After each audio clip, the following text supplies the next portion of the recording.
L'hôpital Montfort d'Ottawa a été fondé en 1953 par les Filles de la Sagesse et elles l'ont administré jusqu'à ce qu'il devienne public en 1969. Nous avons rencontré des religieuses, ces femmes extraordinaires qui y ont travaillé 7 jours par semaine, 24 heures par jour, 365 jours par année. Nous vous présentons dans leur intégralité les témoignages précieux de ces femmes qui ont vraiment donné sans compter.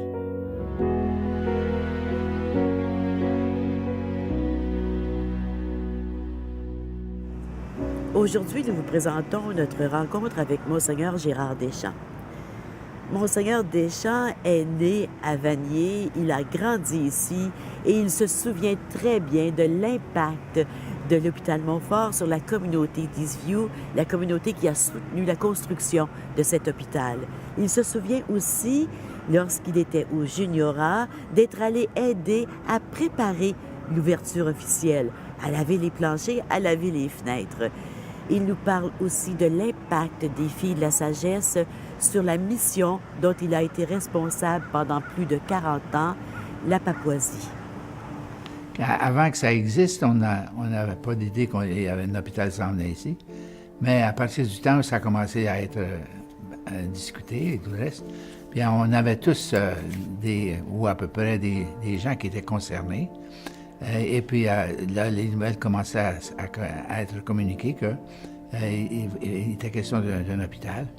Mais en fait, les arrangements proprement de l'hôpital, ça s'est fait par les personnes qui étaient responsables, là, comme les Sœurs de Sagesse, le Père du Charme, qui était celui qui poussait ça beaucoup pour avoir un hôpital.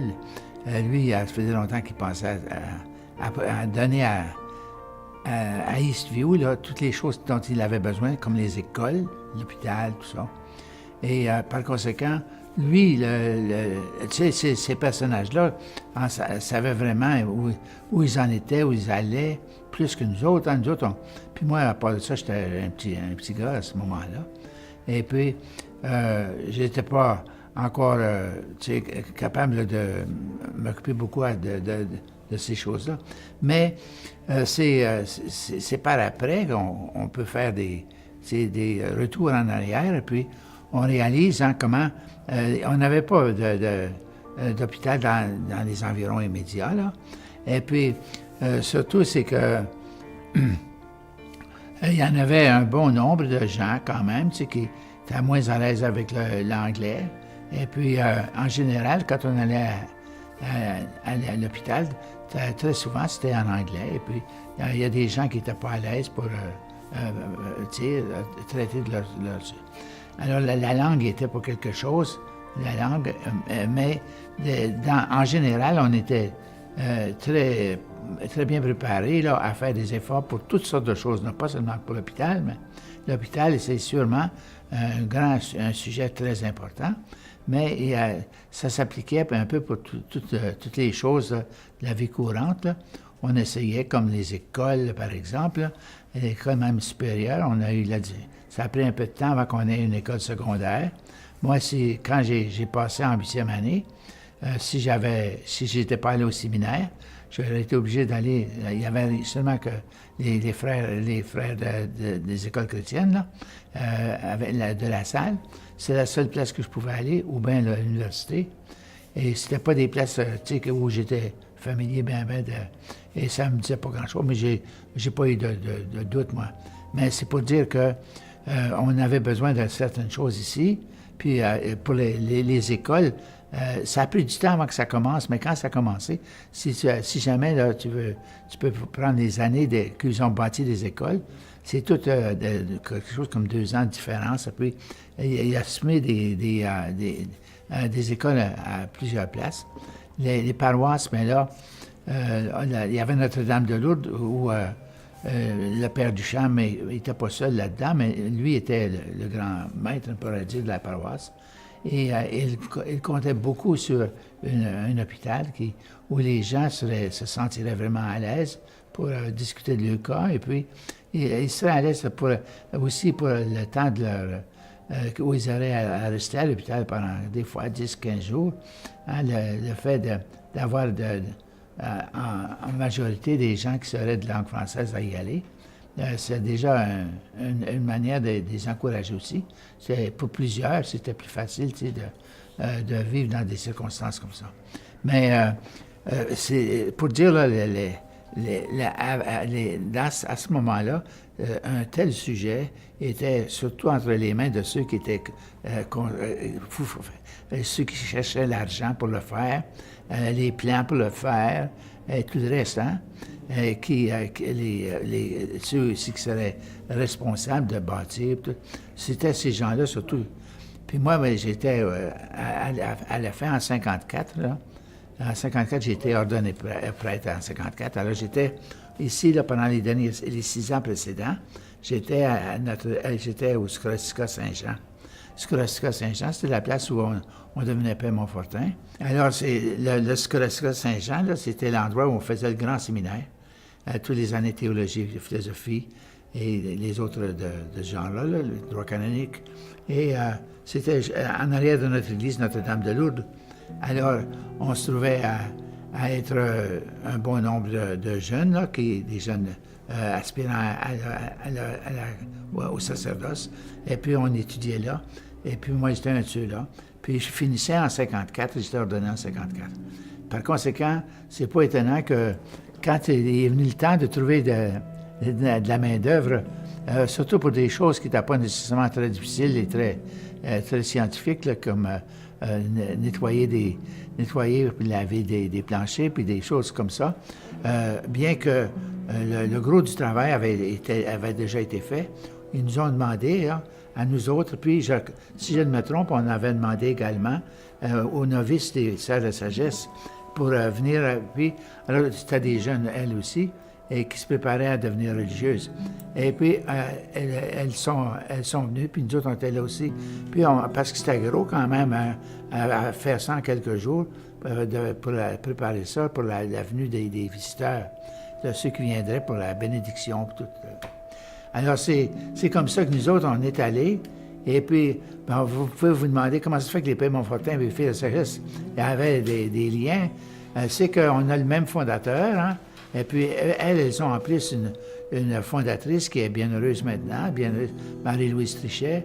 Et ça fait que Marie-Louise Trichet, elle a travaillé avec le Père de Montfort, Saint-Louis-Marie de Montfort, qui va fêter son 300e anniversaire tout prochainement. Et on a commencé les fêtes à Montréal. Puis j'étais présent à ces fêtes-là à Montréal. Mais les filles de la sagesse puis les Pères Montfortin, du début, à vrai dire, hein, elles ont opéré ensemble. Ça veut dire que les sœurs, bien, elles n'avaient pas encore de congrégation à ce moment-là, quand le Père Montfort était là. Puis le Père Montfort n'avait pas encore fondé ses Pères Montfortin, mais ça s'est fait peu à peu. Et puis, ça s'est fait au plan, un peu comme pour ceux qui construisaient le futur hôpital Montfort. Eux, bien, c'était ceux qui construisaient, je dirais, l'institution, les instituts là, des sœurs puis des pères. Alors, excusez, eh bien, ils ont... c'est à ce moment-là qu'elles ont commencé à se connaître, puis à voir que les uns avaient besoin des autres, c'est-à-dire que les filles de sagesse se sont, bien que je ne sais pas là, aussi bien que d'autres qui sont spécialisés sur les filles de sagesse, tous les détails de qui a fait quoi, mais les sœurs de sagesse en général, dès le commencement, avaient fait du travail d'hôpital. Il y en a qui en avaient été chargés. Et puis Montfort, lui, il s'occupait beaucoup des malades, mais pas seulement des malades là, qui étaient très riches puis qui pouvaient se payer là, des grands séjours à l'hôpital, des docteurs, les plus grands docteurs d'Europe. Mais c'était en particulier des gens il y a même des fois qu'il en a traîné sur ses épaules, puis il les a amenés à l'hôpital, puis dans un endroit où on en aurait soin. Une fois même, il en a amené un chez ses confrères, il l'avait sur ses épaules. Puis il disait, et quand il est arrivé à la porte, il a dit, ouvrez la porte à Jésus-Christ. Pour lui, là, un pauvre, un malade, c'est comme Jésus pour lui. Alors, il avait fait des choses comme ça. Là. Puis là, cette fois-là, que je raconte, c'était chez les Montfortin eux-mêmes. Alors, les Montfortin et les sœurs, elles ont travaillé ensemble, et puis c'est ensemble que les deux fondateurs et cofondateurs, cofondatrices, je dirais, avec la sœur, eh bien, ils sont devenus là, vraiment officiellement, quand les congrégations ont été fondées, tout le reste, mais ils ont continué à vivre dans des travaux, pas des travaux, mais s'engager dans des œuvres vraiment qui allaient bien ensemble dans les paroisses ou autrement. Maintenant, ce que vous m'aviez demandé aussi peut-être, c'est quand vous parliez de mettre ensemble de dire comment les filles de la CS et les pères Montfortin ont continué ensemble et puis comment aujourd'hui on a l'hôpital Montfort. Bien, ça, je peux vous dire que sans avoir vécu à travers toutes ces années-là, je peux vous dire que moi, j'ai été responsable d'une œuvre bien spéciale, qui est l'œuvre de Papouasie-Nouvelle-Guinée. Et là, hein, dès le début, là, j'ai visité, par exemple, une douzaine d'écoles dans le nord de l'Ontario où il y avait des filles de sagesse. J'ai toutes les écoles qui étaient à Vanier. Ensuite, même à Montfort, hein, j'étais allé là, c'était pour celles qui apprenaient à devenir infirmières. Alors, il m'avait fêté, puis en même temps, bien, surtout, c'est que je me faisais connaître l'œuvre, et puis, peu à peu, on a obtenu beaucoup de sœurs de sagesse. On en a eu en même temps, là, jusqu'à 35. En même temps, je pense que c'est le plus qu'on a eu, ça, du temps que j'étais là, moi. J'étais là 42 ans, moi. Et puis là, c'est continué par le père Monseigneur Gilles Côté, qui continue beaucoup dans la même ligne, parce qu'il était mon vicaire général pendant 17 ans. Là, on se connaissait bien, on a partagé toujours ensemble des idées assez semblables dans la pastorale et puis dans le reste. Donc, moi, j'ai vraiment travaillé à faire en sorte que les œuvres des pères Montfortin et des filles de sagesse aillent ensemble. Et en Papouasie-Nouvelle-Guinée, bien là, ça marchait tellement bien ensemble. On commençait dans une région, une future paroisse, par exemple, et là, bien, il y avait une école à bâtir, une petite école au début, ensuite on l'agrandissait. Et puis, les sœurs, plus tard, là, même après que j'étais parti, elles ont fondé des genres d'hôpitaux là, spécialisés, plus avancés que ce qu'on avait fait de mon temps. De mon temps, on en avait quelques infirmeries là, qui étaient... C'était plus que juste une infirmerie ordinaire, mais c'était pas des vrais hôpitaux. On en a eu un hôpital à Kionga même, qui est devenu hôpital, mais c'était pas les hôpitaux qu'on a voir ici, hein, c'était très simple. Mais quand même, on en a eu un peu.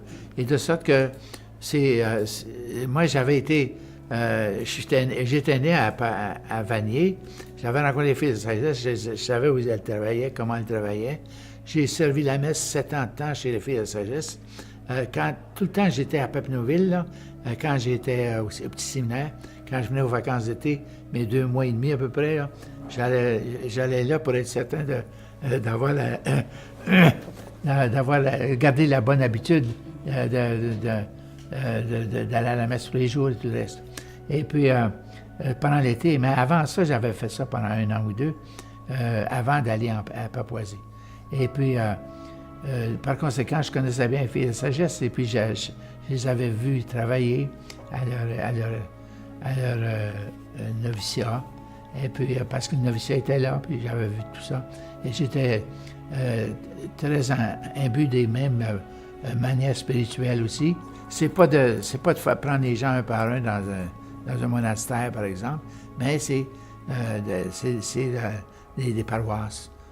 Même les paroisses telles quelles n'étaient pas strictement notre travail à nous, mais c'était des choses comme la prédication dans les paroisses. Et puis, des choses comme ça. Mais puis, on avait des centres comme En France, ils en ont plusieurs, puis on en a au Canada aussi un peu, mais là, on en a beaucoup moins. Mais il y a le Centre marial de Montréal. Pour eux autres, la grotte Notre-Dame de Lourdes de Vanier, c'est très important aussi, parce que pour la place, ça fait beaucoup de bien, je pense.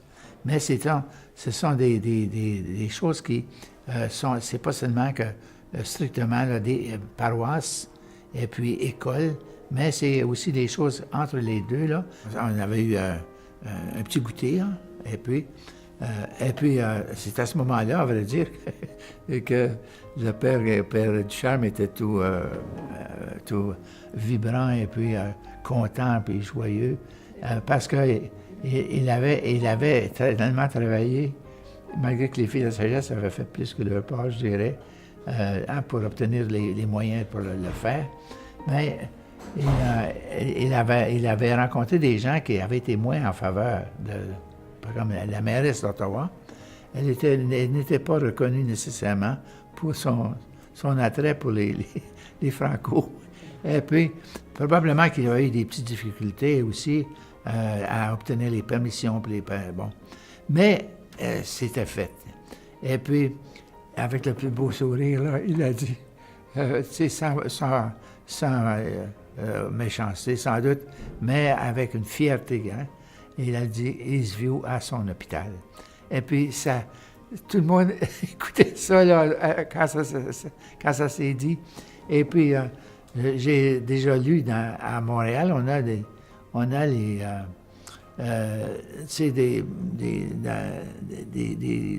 documents sur les choses du passé. Et puis, entre autres, ça, c'est mentionné dans un des textes. Ouais.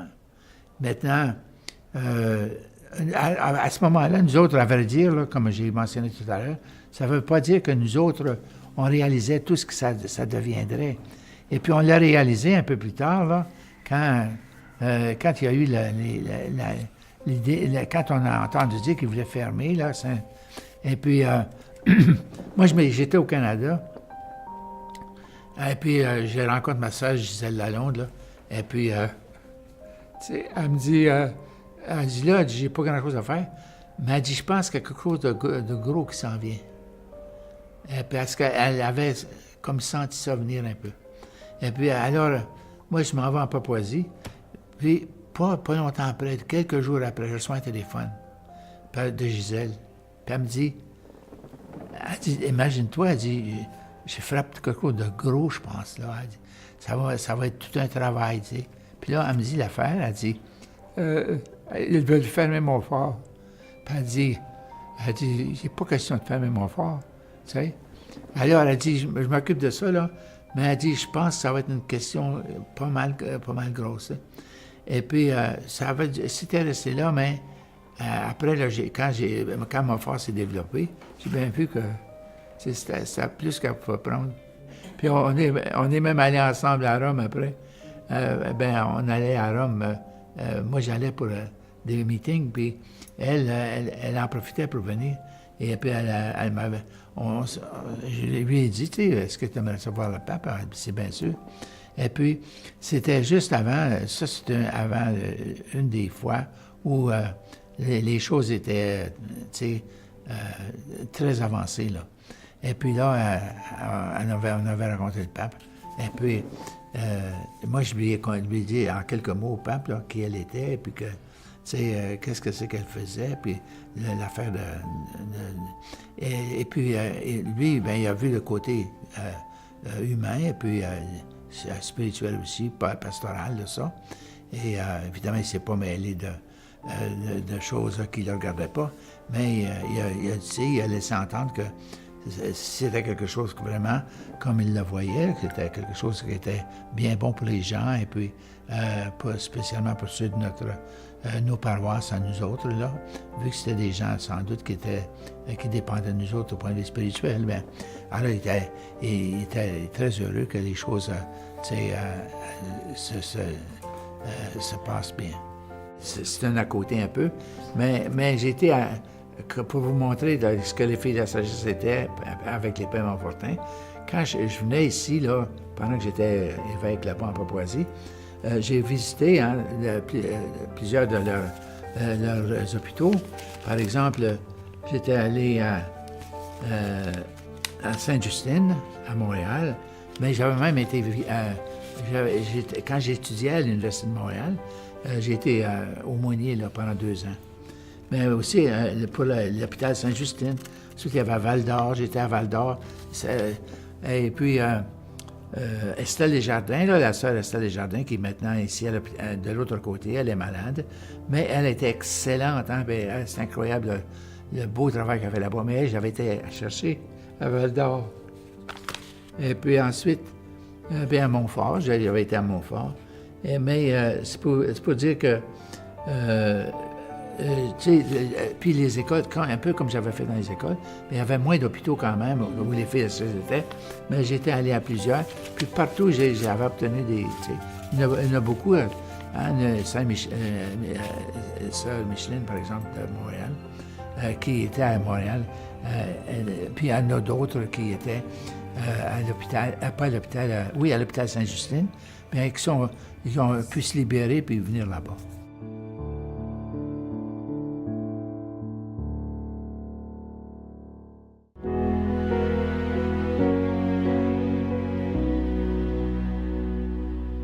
Le premier bébé à naître à l'hôpital Montfort a vu le jour pendant la cérémonie d'ouverture. Alda Côté a donné naissance à son fils Louis-Marie à 16h30 le 11 octobre 1953. Le docteur accoucheur était le docteur Dufour. Le mari d'Alda était dans la foule, sur le parterre. Il assistait à la bénédiction, mais n'avait aucune idée que sa femme était arrivée pour accoucher. Écoutons-la raconter son histoire.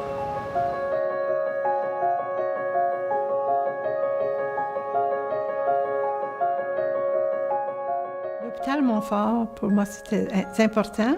C'était tout près de chez nous parce que je demeurais sur la rue Côté. Et puis, c'était français. C'est important. Et puis, les filles de la sagesse, on les connaissait très bien. Parce que Louis-Marie, mon bébé, il porte le nom de Louis-Marie à cause de l'hôpital Louis-Marie de Montfort. Les religieuses m'avaient demandé de donner ce nom-là. Et puis, c'était mon 5e enfant.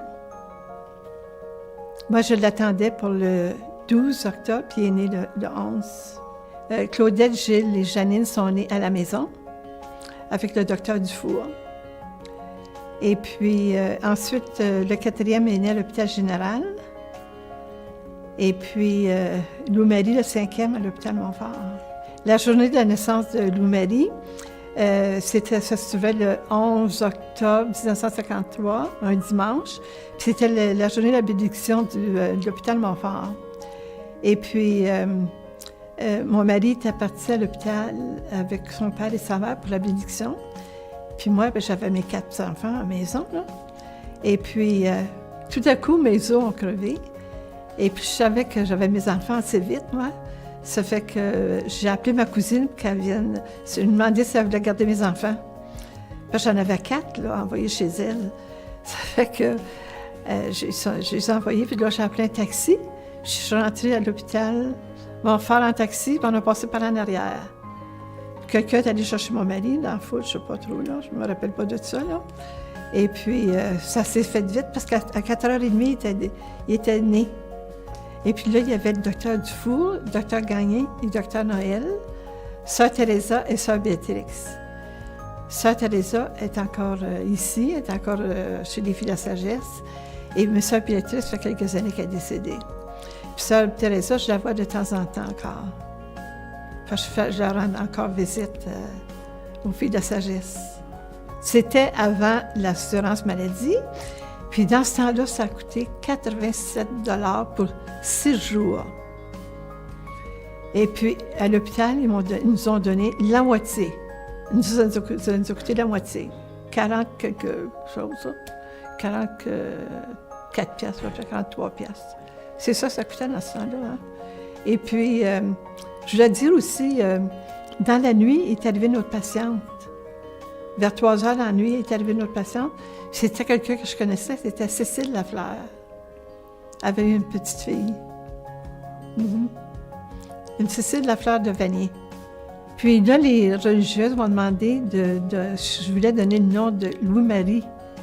Louis-Marie à mon beau bébé, un beau petit blond qui pesait 6 livres et 3 onces. Et puis, j'ai dit, j'ai accepté, hein, Louis-Marie Montfort. Ça fait que, après ça, j'ai eu 3 autres enfants après. Gisèle, Lise et Daniel à l'hôpital Montfort. Ça fait que j'ai 8 enfants. Moi, j'ai 89 ans en ce moment-là. J'aurai 90 ans le 24 août. Et puis, je vais être entourée de mes 8 enfants. Le plus beau cadeau du monde.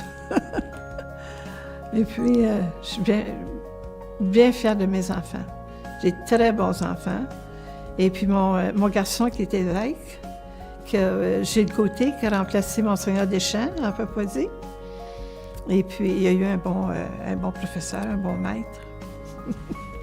Et puis, il va être là lui aussi. C'est ça qui me rend heureuse. Là. Mais j'ai tellement de belles familles. Monseigneur Lemieux, c'est lui qui avait béni l'hôpital Montfort. Il m'a rendu visite. Puis, on a pris une photo ensemble. J'ai encore une belle photo chez nous de lui, là, avec moi. Et puis, après ça, j'ai eu 3 autres enfants après. Et puis, ils sont nés les 3 à l'hôpital Montfort. Bien, je pense que j'ai beaucoup travaillé dans ma vie. Je n'ai pas arrêté beaucoup, hein? Puis encore, je travaille pas mal. Claudette? Qu'est-ce que vous faites? Je fais mon ménage. Je me fais à manger, je reste seule. Les enfants viennent souvent. Puis j'ai des bons enfants comme... ils sont toujours prêts à me rendre service. N'importe quel temps, là, jour et nuit. Ils sont toujours là pour moi. Le plus important de ma vie, là, c'est les enfants. C'est ma richesse. C'est tellement... je sais pas, mais je suis heureuse. Je ne veux pas mourir. J'y pense, mais je ne veux pas mourir. Parce que des fois, je vais parler à Léo, à mon mari. Je dis non, je ne veux pas les trouver tout de suite, là. Je suis encore bien de même. Quand on est bien, tu ne veux pas mourir. C'est vrai. Tous mes enfants, à part de Gilles et Gérald, sont allés à l'école, ils ont été enseignés par les filles de la sagesse.